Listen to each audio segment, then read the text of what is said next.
स्वागत है आप सभी का आज की क्लास में।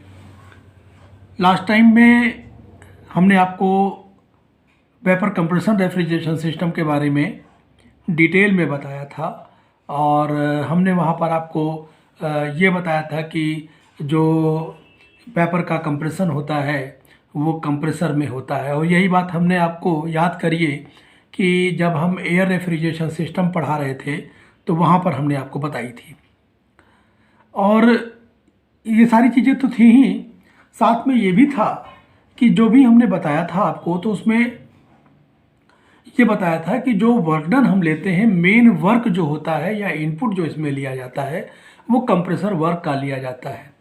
लेकिन होता ये है कि जो कंप्रेसर होता है वो रन करता है इलेक्ट्रिकल एनर्जी से या हाई ग्रेड एनर्जी से जो रन करता है वो।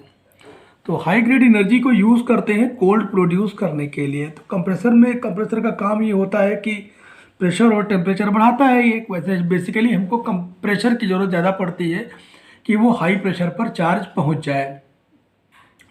टेम्परेचर की उतनी रिक्वायरमेंट नहीं रहती, लेकिन यह है कि हाई प्रेशर पर चार्ज पहुंच जाए इसकी रिक्वायरमेंट ज़्यादा रहती है। तो जो कंप्रेसर है उसके साथ एक चीज़ और भी जुड़ी हुई है कि कंप्रेसर को अगर हम वेपर कंप्रेसर रेफ्रिजरेशन सिस्टम के बारे में बोले या एयर रेफ्रिजरेशन सिस्टम के बारे में बोले तो कंप्रेसर जो होता है as a heart of refrigeration system work करता है।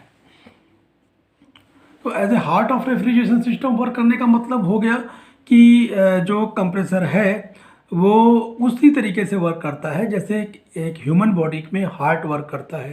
क्योंकि क्या करता है, ये रेफ्रिजरेंट को पंप करता है और पंप करके रेफ्रिजरेंट कह लो या चार्ज कह लो, उसको पंप करता है और पंप करके पूरे सिस्टम में सर्कुलेट कराता है और कूलिंग होती है। तो यहाँ पर बेसिकली जो कंप्रेसर होता है उसकी कॉस्ट के बारे में भी अगर हम बात करें तो जो इनिशियल कॉस्ट होती है इस तरीके के जो सिस्टम्स होते हैं उनकी हाई इसलिए हो जाती है क्योंकि कंप्रेसर की कॉस्ट बहुत ज़्यादा होती है और पूरे सिस्टम की कॉस्ट का करीब करीब 60 to 70% कॉस्ट जो होती है वो कंप्रेसर की अकेले होती है। तो इसलिए कंप्रेसर जो होता है वो यहाँ पर और भी ज़्यादा जो है कॉस्टली हो जाता है। और सबसे बड़ी बात ये होती है कि ये high grade energy direct electricity को यूज़ करता है कोल्ड करने के लिए, जो एक तरीके से ड्रॉबैक में आता है। हम ये चाहते हैं कि जो लो ग्रेड एनर्जी होती है, मतलब जैसे जो एनर्जी फ्लू गैसेस में आ रही है, जो वेस्ट गैसेस में कहीं पर जैसे मान लीजिए पावर प्लांट में जो वेस्ट गैसेस होती हैं वहाँ पर जो एनर्जी आती है और इन सब जगहों से जो एनर्जी मिल रही है या हम सोलर सिस्टम के थ्रू जो एनर्जी प्राप्त करते हैं उनमें जो एनर्जी मिल रही है, अगर उन एनर्जी को यूटिलाइज़ करके और हम कूलिंग कर लें तो वो हमारे लिए ज़्यादा कॉस्ट बेनिफिशियल रहेगा, कॉस्ट इफेक्टिव रहेगा। तो इसलिए जो वेपर एब्जॉर्प्शन का कॉन्सेप्ट है वो यूज़ किया गया और ये कॉन्सेप्ट सबसे पहले आप देख रहे हैं आपके सामने हमने यहाँ पर लिख करके भी रखा है। सबसे पहले माइकल फैराडे ने इस कॉन्सेप्ट को यूज़ किया था, तो बताया था, इन्होंने इस आइडिया को बताया था कि अब वेपर एब्जॉर्प्शन रेफ्रिजरेशन सिस्टम का भी एक आइडिया यूज़ किया जा सकता है, एक सिस्टम ऐसा यूज़ किया जा सकता है जिससे हम कूलिंग कर पाएँ। ये 1824 की बात है, मतलब 1824 में माइकल फैराडे ने इस चीज़ कॉन्सेप्ट को बताया था सबसे पहले, लेकिन उस समय ये कॉन्सेप्ट लॉन्च नहीं हुआ था। उसके कई सालों बाद देखिए 1860 में एक फ्रेंच के साइंटिस्ट थे, ये फर्डिनेंड कीन करके नाम था उनका, ये नाम था। और उन्होंने क्या किया था, वो सबसे पहले एक एब्जॉर्प्शन रेफ्रिजरेशन मशीन को डेवलप किया। तो एब्जॉर्प्शन रेफ्रिजरेशन मशीन को जब डेवलप किया तो उसमें क्या था कि उसमें जो वेपर थी, वेपर एब्जॉर्प्शन सिस्टम जो इस तरीके की थी, उसमें जो रेफ्रिजरेंट जो था वो एब्जॉर्ब हो जाता था ऑन लीविंग द इवेपोरेटर। आप जानते हैं कि जब रेफ्रिजरेंट इवेपोरेटर से लीव होता है या निकलता है तो उस केस में वो जो होता है वो वेपर स्टेट में करीब करीब हो जाता है। अगर हम ये मान के चलें कि काफ़ी एनर्जी उसने एब्जॉर्ब किया और काफ़ी देर तक इवेपोरेटर में सर्कुलेट किया तो वो वेपर फॉर्म में आ जाता है। तो वेपर फॉर्म में अगर वो आ गया रेफ्रिजरेंट तो वो क्या होता है, एब्जॉर्ब हो जाता है ऑन लीविंग द इवेपोरेटर, जैसे ही इवेपोरेटर से वो लीव करता है। द एब्जॉर्बिंग मीडियम बीइंग, जो एब्जॉर्बिंग मीडियम होता है वो या तो फिर सॉलिड होगा या लिक्विड होता है। तो वो कैसे होता है वो भी जब इसका हम स्कीमेटिक बनाएंगे और सब आपको बना करके सारी चीज़ें दिखाएंगे तो आपको ये चीज़ें अच्छे से समझ में आ जाएंगी कि क्या चीज़ होती है। सबसे मेन इम्पॉर्टेंट चीज़ जो इसकी है, सबसे सबसे बड़ी ब्यूटी जो इसके अंदर है वो ये है कि जो इसमें कंप्रेसर था वो कंप्रेसर पूरी तरीके से रिमूव कर दिया जाता है। तो जो जो compressor vapour compressor refrigeration system में जो कंप्रेसर यूज़ होता था वो टोटली रिप्लेस हो गया। और रिप्लेस वो किससे कर दिया गया? एब्जॉर्बर वहाँ पर लगा दिया गया, पंप और जनरेटर, ये तीन चीज़ें वहाँ यूज़ कर ली गई और उनसे क्या कर दिया गया? इसको रिप्लेस कर दिया गया। तो वही लिखा गया है यहाँ पर, the compressor of the vapour compression refrigeration system is replaced by the use of absorber, pump और जनरेटर। तो कैसे क्या होता है अभी जब आप स्कीमेटिक देख लेंगे तो आपको अपने आप ही बातें क्लियर हो जाएंगी सब क्या था। तो इसमें वही हमने लो ग्रेड और हाई ग्रेड एनर्जी का भी बताया इसके अंदर की जो जो वेपर एब्जॉर्प्शन सिस्टम होता है उसमें क्या होता है, लो grade form of heat energy जो होती है वो यूज़ करते हैं हम कोल्ड प्रोड्यूस करने के लिए।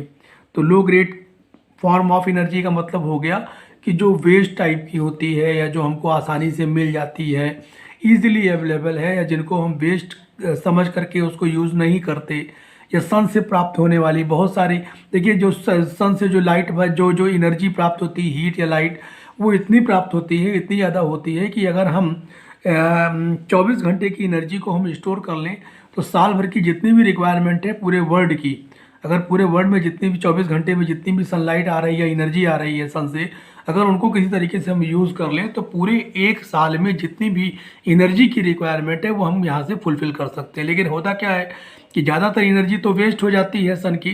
अब सोलर पैनल्स वगैरह बन रहे हैं, नया नया ट्रेंड्स आ रहे हैं, इनके भी नए ट्रेंड्स आ रहे हैं और इस एनर्जी को स्टोर करने की नई नई टेक्निक्स यूज़ हो रही हैं, नई रिसर्चेस चल रही हैं।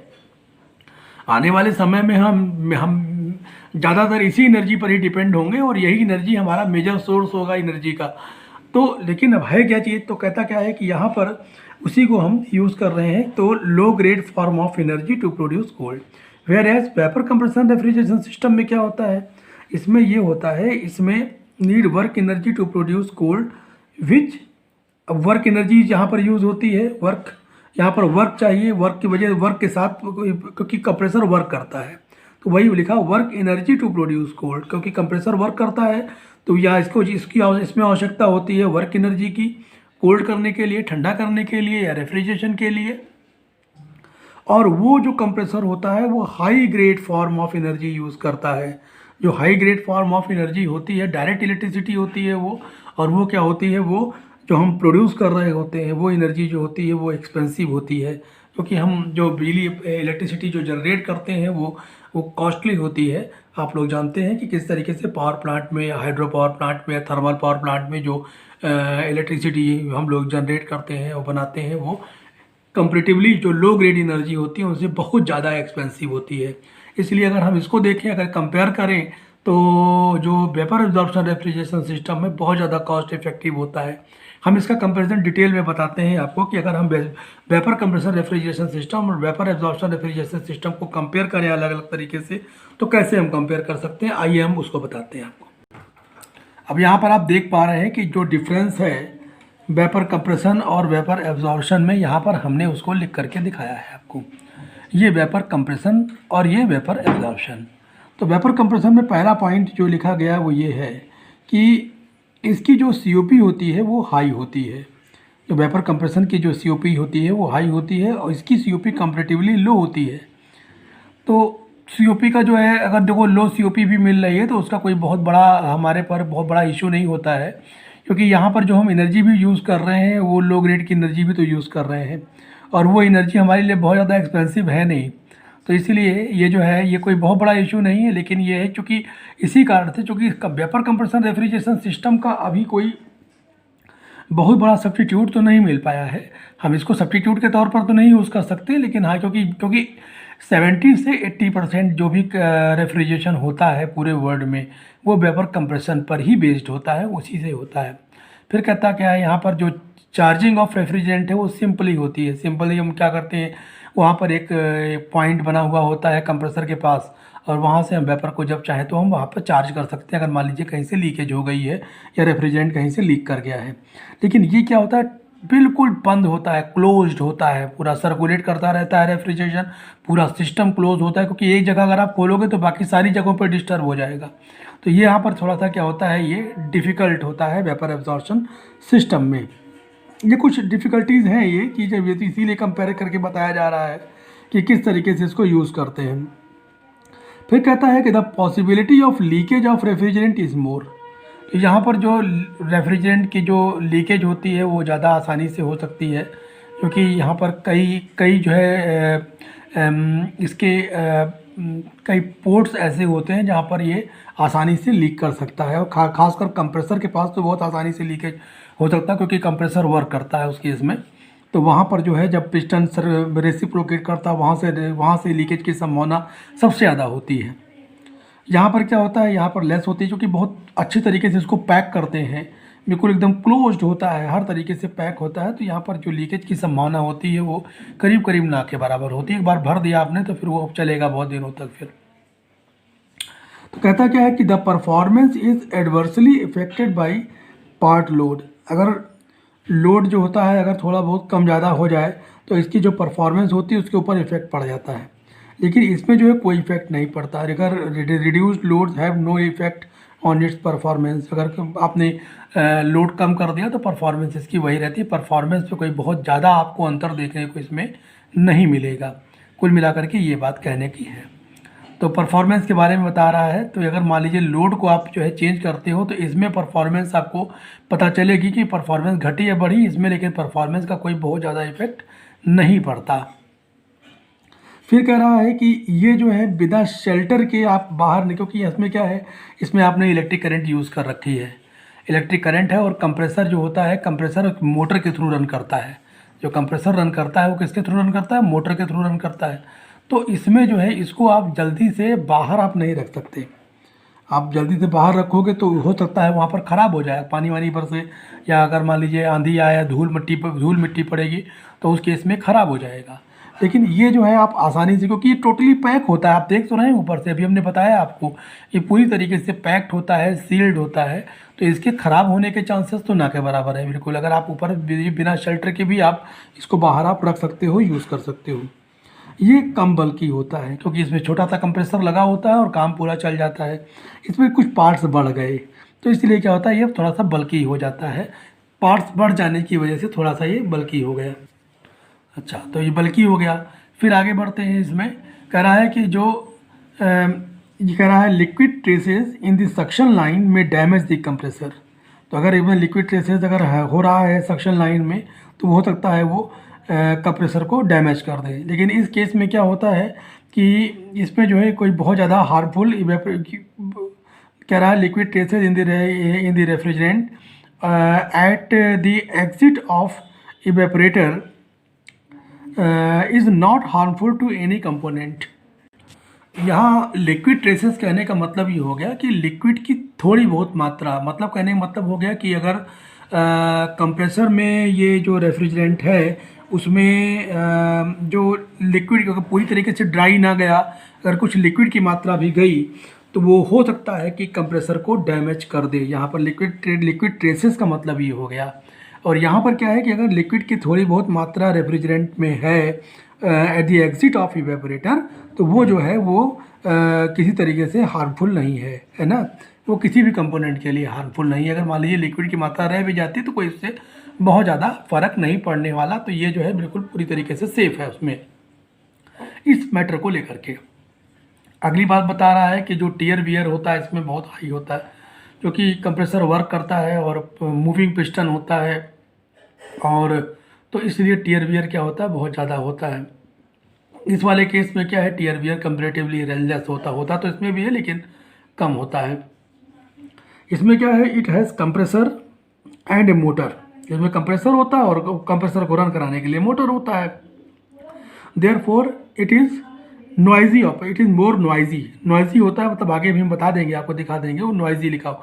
तो वहाँ पर क्या होता है, ये बहुत ही शोरगुल, यहाँ जब चलता है तो कंप्रेसर से आवाज़ आती है तो वो थोड़ा सा वहाँ पर शोरगुल ज़्यादा मच जाता है।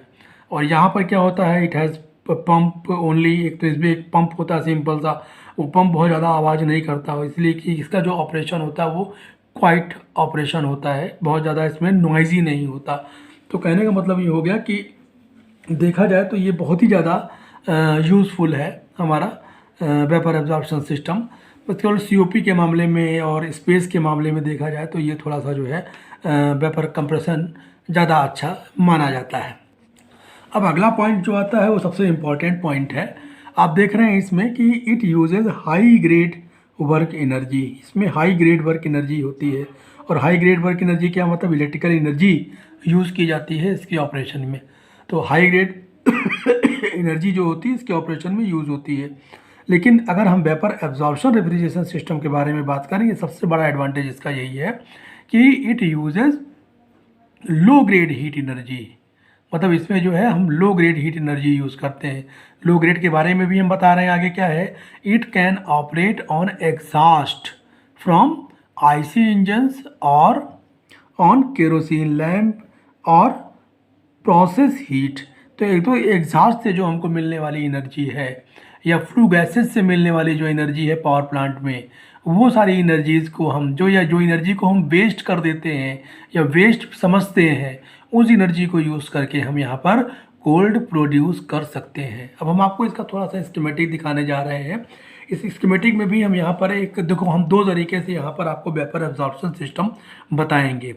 दो कौन कौन से, एक वाटर अमोनिया का और एक जो है बताएंगे लिथियम ब्रोमाइड वाटर का। तो पहले ammonia water absorption refrigeration system बताने जा रहे हैं, पहले उसको देख लीजिए, उसके बाद फिर हम लिथियम ब्रोमाइड वाटर का भी एक्सप्लेन करेंगे। अब आप यहाँ पर देख रहे हैं ये एक स्कीमेटिक दिखाया गया है ammonia water absorption refrigeration system का। देखो यहाँ पर ये सबसे पहले हम इवेपरेटर पर ध्यान देते हैं, जहाँ पर हमको कूलिंग करनी है। सबसे इम्पॉर्टेंट पार्ट तो यही है ना। तो सबसे पहले यहाँ पर आइए, तो इसमें जो है आप देख रहे हैं सबसे पहले जहाँ पर हमको कोल्ड करना है, ठंडा करना है, वो इवेपरेटर से उसके बाद फिर यहाँ पर जो है ये जो है ये एब्जॉर्बर आ रहा है, ये एब्जॉर्बर का सेक्शन है। एब्जॉर्बर भी देखिए यहाँ पर पंप लगा हुआ है, इनपुट हम यहीं से लेते हैं, ये पंप का हो गया और जनरेटर, ये दो इनपुट में आ जाते हैं यहाँ पर। क्योंकि जो कंप्रेसर है वो रिप्लेस कर दिया गया, वो ये जो है पंप और जनरेटर से मेनली यही दो ही लिए जाते हैं इनपुट में। ये आया, उसके बाद फिर क्या हो गया, हीट एक्सचेंजर। ये क्यों आया हीट एक्सचेंजर, ये तो बात की बात थी, अभी हम बताएंगे, इसकी भी कहानी सुना देंगे आपको ये क्या है। उसके बाद क्या है, यहाँ पर ये जो देख रहे हैं जनरेटर है ये, और उसके बाद से देखिए ये वीक सॉल्यूशन इधर से नीचे आ रहा है और यहाँ पर हीट एक्सचेंजिंग हो रही है। फिर इसके बाद कंडेंसर आता है, बाकी चीज़ें आप देख रहे हैं, कंडेंसर, एक्सपेंशन वाल्व और इवेपोरेटर, ये सारी चीज़ें बिल्कुल ठीक वेपर कंप्रेशन रेफ्रिजरेशन सिस्टम वाला ही है। आप देख रहे हैं यहाँ पर कंडेंसर है, यहाँ पर फिर एक्सपेंशन वाल्व है और इवेपोरेटर है। बस केवल कंप्रेसर वाला जो है हिसाब किताब हटा करके ये सिस्टम बल्कि कर दिया गया। देखो इसीलिए सिस्टम ये बल्कि कहलाया। हमने यहाँ देखिए कंपैरिजन में दिखाया था कि ये सिस्टम क्या होता है, कंपैरेटिवली बल्कि हो जाता है, हैवी हो जाता है। तो यहाँ पर अगर कंप्रेसर लग गया होता तो सीधे ये वेपर कंप्रेशन रेफ्रिजरेशन सिस्टम हो गया होता। तो ये कंप्रेसर को रिप्लेस करके ये चीज़ें एक्स्ट्रा जोड़ी गई, और ये चीज़ें जो है जब जोड़ी गई इस केस में, तो उस केस में सिस्टम को जो है इसने बल्कि बना दिया। तो यहाँ पर ये चीज़ इतना, ये कंप्रेसर वाला पार्ट जो है वो आप इतना समझ के चलिए, है ना। अब इवेपोरेटर होता क्या है, इवेपोरेटर के बारे में जैसे मान लीजिए कि ammonia water absorption refrigeration system है, हम उसके बारे में बात अगर करें तो क्या क्या चीज़ें हैं इसमें, क्या क्या चीज़ें हो रही हैं, उसी के बारे में बताएंगे। तो इसमें जो होती है, जो अमोनिया होती है, अमोनिया देखो यहाँ पर जाहिर सी बात है कि वाटर अमोनिया में अमोनिया रेफ्रिजरेंट होगा। तो अमोनिया जो होता है वो यहाँ पर आ जाता है, प्योर अमोनिया है, वो हमेशा लिक्विड स्टेट में, देखो यहाँ से लिक्विड स्टेट में आएगा, चिल्ड अमोनिया बिल्कुल लिक्विड स्टेट में आएगा, यहाँ पर हीट को एब्जॉर्व करेगा, ये इवेपोरेटर में हीट को एब्जॉर्व करेगा। हीट को एब्जॉर्व करने के बाद ये जो होता है ये वेपर फॉर्म में कंप्लीटली कन्वर्ट हो जाना चाहिए। इतनी देर तक हम इसमें जो है सर्कुलेट कराते हैं या इतनी देर तक इसमें हम पास कराते हैं कि वो उसको जो है टोटली वेपर फॉर्म में कन्वर्ट हो जाना चाहिए। उसके बाद फिर क्या होगा, वो फिर जो है लो प्रेशर पर, जो लो प्रेशर यहाँ का जो प्रेशर होगा इवेपोरेटर का लो प्रेशर होगा, बहुत ही लो प्रेशर, उसी लो प्रेशर पर ये एब्जॉर्बर में जाएगा। अब एब्जॉर्बर इसके लिए कौन बन रहा है, इसके लिए एब्जॉर्बर जो होगा ये वाटर हो जाएगा एब्जॉर्बर। तो यहाँ चूँकि प्योर वाटर तो होगा नहीं, क्योंकि ऊपर से जो है ये वीक सोल्यूशन आ रहा है, तो ये सोल्यूशन वीक सोल्यूशन हो जाएगा। वाटर चूँकि इसमें मिला हुआ है तो ये ये हो जाएगा, ये बिल्कुल डाइल्यूटेड या वीक सोल्यूशन कह सकते हैं इसको हम यहाँ पर।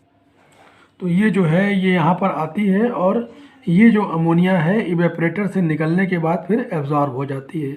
अब एब्जॉर्बर में जो चूँकि वीक सॉल्यूशन होता है, तो हम एब्जॉर्बर के बारे में पहले थोड़ी सी बात कर लें।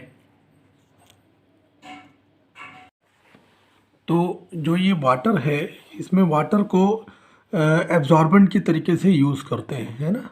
तो एब्जॉर्बर में वाटर होता है जो एब्जॉर्बेंट की तरीके से यूज़ होता है ना। और ये क्या होता है, जनरली ये अनसैचुरेटेड होता है। मतलब इसकी जो कैपेसिटी होती है वो ज़्यादा से ज़्यादा अमोनिया गैस को एब्जॉर्ब कर लेने की होती है।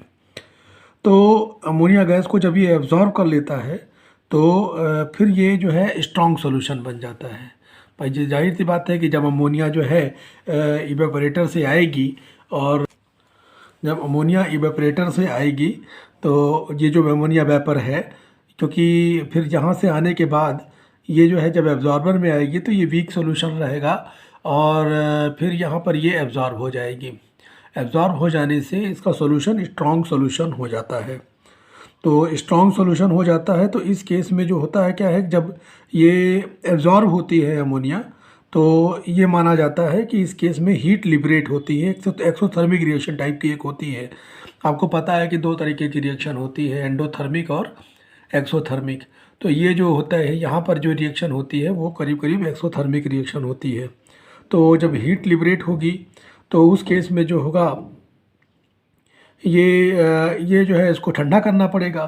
तो इसको ठंडा करने के लिए यहाँ पर एक जो है कूलिंग वाटर भी सर्कुलेट कराया जाता है, ताकि ये ठंडा रहे। ये ना हो कि इसमें हीट, क्योंकि हीट अगर बढ़ जाएगी तो जो वाटर की या जो वीक सॉल्यूशन की जो एब्जॉर्बिंग कैपेसिटी है, या वाटर की जो एब्जॉर्बिंग कैपेसिटी है, अमोनिया को एब्जॉर्ब करने की जो कैपेसिटी वो कम हो जाएगी। तो इसलिए कोशिश ये की जाती है कि ये यहाँ का जो सॉल्यूशन है, ये जो स्ट्रॉन्ग सॉल्यूशन बन रहा है, इसकी हीट ना बढ़ने पाए। तो इसके लिए करते क्या है कि यहाँ पर एक ट्यूब डाल देते हैं जिसमें जो है कूलिंग को ठंडा पानी सर्कुलेट करता रहता है, और यहाँ की हीट को जो है लेकर के वो बाहर निकलता रहता है।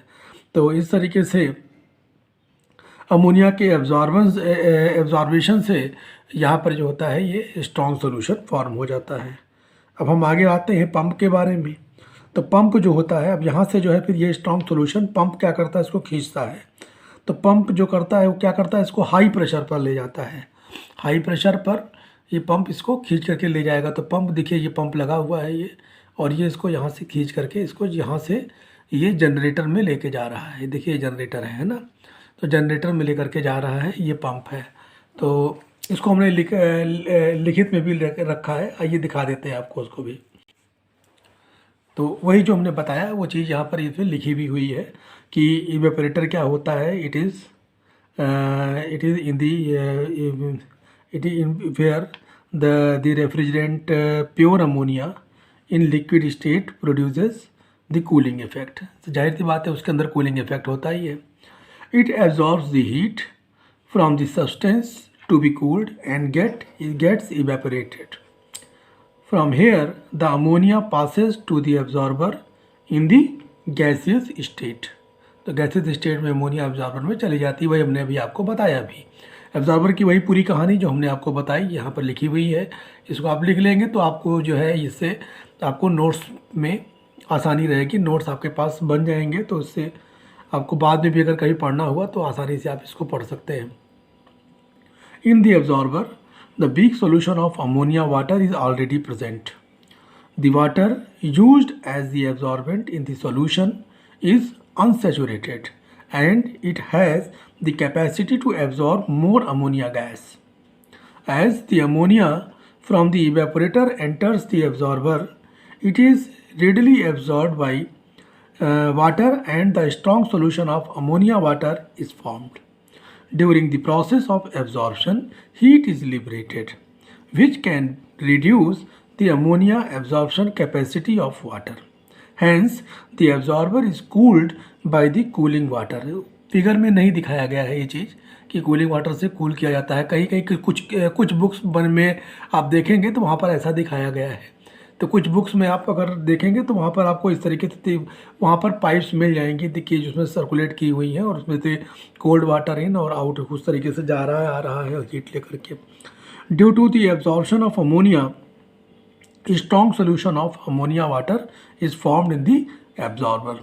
फिर कहता क्या है कि इसमें जो पंप के बारे में बताया, द पंप क्या है, pump the strong solution of ammonia and water is pumped by the pump at high pressure to the generator.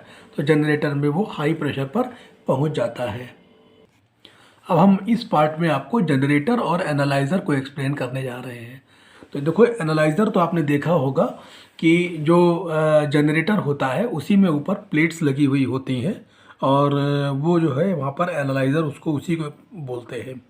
ऐसा क्यों होता है, अभी सारी बातें अभी यहाँ पर हम क्लियर किया देते हैं। है क्या कि जो स्ट्रॉन्ग सोल्यूशन अमोनिया का होता है, अमोनिया रेफ्रिजरेंट जो होते हैं, वो अमोनिया और वाटर जिसमें मिले हुए होते हैं और जो पंप करके जनरेटर में डाला जाता है, तो उस अब यहाँ पर क्या होता है कि अब हमारी जो अगली नीड है ये है कि जो अमोनिया मिक्स हुई है, अब हम अमोनिया को सेपरेट करें, क्योंकि अब हम अमोनिया को हाई प्रेशर पर लेके जा चुके हैं और अब हम चाहते ये हैं कि उसको जब हम एक्सपैंड करेंगे, आइसेंथाल्पिक एक्सपेंशन होगा तो वो कूलिंग इफेक्ट प्रोड्यूस करेगी। तो पहले वाटर से उसको सेपरेट करना हमारा भी ये पहला काम हो गया। तो हाई प्रेशर पर तो है, अब हाई टेम्परेचर अगर हम वहाँ किसी तरीके से प्रोड्यूस कर दें तो ये जो अमोनिया है ये वाटर से सेपरेट हो जाएगी। तो करते क्या है, इसमें आपने देखा होगा कि जो फिगर है उसके अंदर वहाँ पर एक फिलामेंट लगा हुआ है जिसपे हीट, जहाँ से हीट हम सप्लाई कर रहे हैं या इनपुट हीट हम दे रहे हैं वहाँ पर। तो इनपुट हीट जो देने का मतलब है, उसका मतलब यही है कि वो जो हीट हम यूज़ कर रहे हैं वो हम दूसरे किसी नेचुरल रिसोर्सेज से हम यहाँ से यूज़ कर लेंगे। मतलब जो लो ग्रेड की हीट बताया, वो लो ग्रेड की एनर्जी, वो इसी को बताया कि वहाँ पर हम डायरेक्ट इलेक्ट्रिसिटी नहीं यूज़ कर रहे हैं। वहाँ पर हम क्या कर रहे हैं कि चाहे तो वहाँ पर इलेक्ट्रिक हीटर लगा सकते हैं। इलेक्ट्रिक हीटर भाई फिलामेंट तो लगा ही हुआ है, इलेक्ट्रिक हीटर लगा सकते हैं, लेकिन हो सकता है कि वो इलेक्ट्रिसिटी जो है वो सोलर से हम जो है वहाँ पर हमको मिली हो, या वेस्ट एग्जॉस्ट गैसेज हों, जो फ्लू गैसेज होती हैं, जो पावर प्लांट में आप लोगों ने पढ़ा होगा उसके बारे में। तो उनकी जो हीट होती, जो वेस्ट हो जाती है, उस हीट को हम यहाँ पर यूज़ कर सकते हैं। और आप देखिए कितना अच्छा यहाँ पर ये सॉल्यूशन हो सकता है कि जो हमारे पास इस तरीके की जो वेस्ट एनर्जी है और उसको कैसे यूटिलाइज़ करके उसको हम वहाँ से कोल्ड प्रोड्यूस कर सकते हैं।